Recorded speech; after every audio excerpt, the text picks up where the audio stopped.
कि भगवान श्री राम की अभ्युदय यात्रा मिथिला की दिशा में, बक्सर की दिशा में जब भगवान श्री राम जाते हैं तो उनके अभ्युदय की यात्रा है। और भगवान श्री राम को जब विश्वामित्र जी ले करके जाते हैं, जब कोई कहीं से बुलाने के लिए आवे तो ज्योतिष शास्त्र के अनुसार यात्रा बनी रहती है, मंगलमयी रहती है।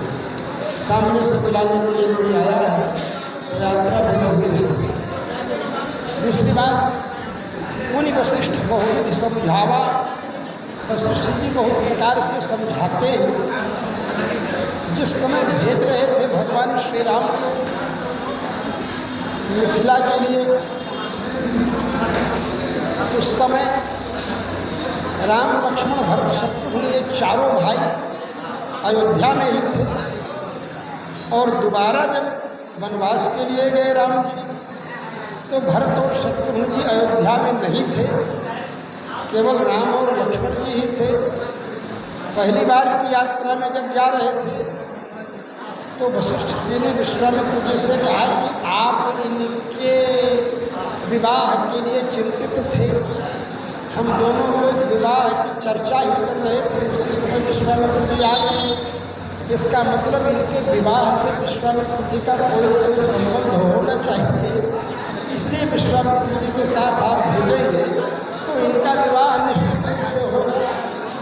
ये फिक्स डिपॉजिट डबल वाली योजना में ये जाएंगे, लौट के आएंगे तो 4 हो के आएंगे, अभी 2 जाएंगे तो लौट के 4 आएंगे।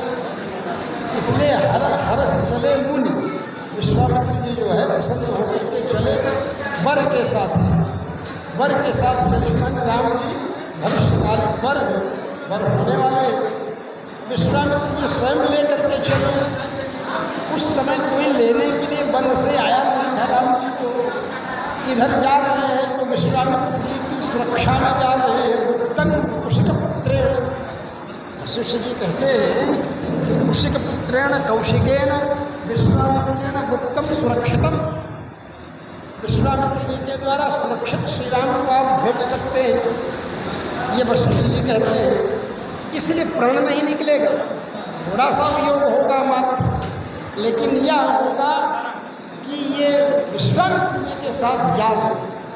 दूसरी तरफ जब वनवास में जा रहे हैं तब ये चिंता बनी हुई है कि जंगल में जाएंगे, कष्ट सहेंगे, भयंकर भयंकर उत्पात जंगलों में होते रहते हैं, बड़े बड़े हिंसक जंतु जंगलों में रहते हैं। इसलिए वात्सल्य के कारण उनको कष्ट अधिक। मूल कारण यह भी है कि 14 वर्ष की सीमा है। यहाँ तो गए अभी और लौट आए, वहाँ तो 14 वर्ष के लिए वनवास था, वो वनवास था और यह अभ्युदयवास था। वो जंगल में जा रहे थे, यहाँ आश्रम में जा रहे थे, विश्वामित्र जी के आश्रम में जा रहे थे। और विश्वामित्र जी कोई सामान्य आश्रम नहीं बनाए थे, वो राजाधिराज थे, राजा थे, भूतपूर्व राजा समझ लीजिए, बाद में न ब्रह्मर्षि हुए। इसलिए दोनों यात्राओं में बड़ा फर्क है, समझ रहे हैं। नारायण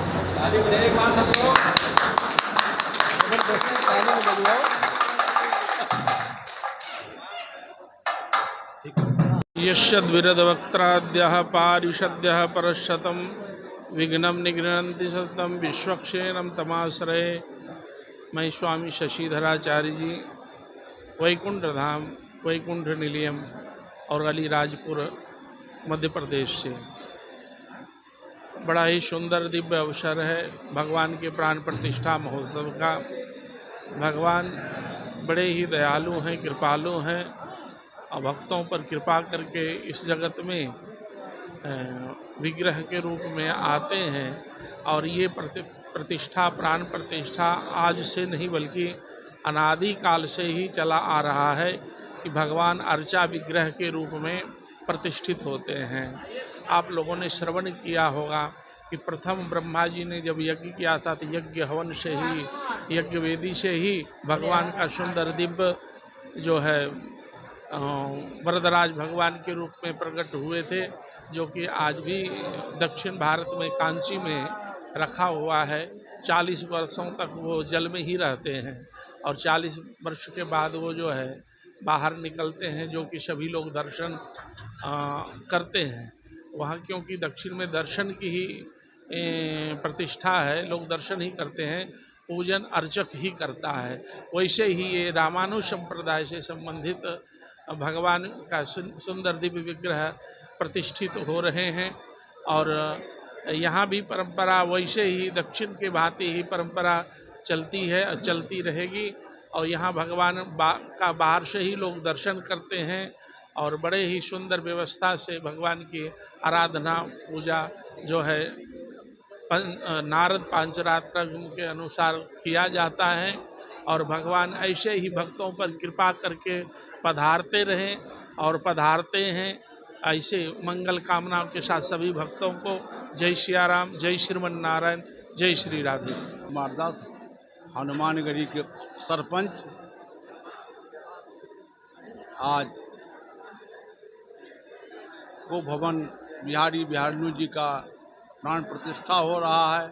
बहुत ही नवरात्र के शुभ अवसर पर यह बहुत ही पुण्य और शुभ तिथि है कि नवरात्र के समय में भगवान का प्राण प्रतिष्ठा हो। केकई को भवन अयोध्या के बहुत ही प्रतिष्ठित स्थानों में है, क्योंकि कुब भवन की जो भगवान के स्थानों का जब जय बोलता है तो केकई कुब भवन का भी जय बोलता है। यह बहुत ही प्राचीन स्थान है केकई कुब भवन, और ये इसमें भगवान का प्राण प्रतिष्ठा शुभ अवसर पर शुभ मुहूर्त पर हो रहा है। यह बहुत ही शुभ दिन है और यहाँ अच्छे अच्छे अयोध्या के संत महात्मा सब पधारे हुए हैं इस शुभ अवसर पर। इसी के साथ हम अपने वाणी को विश्राम दें।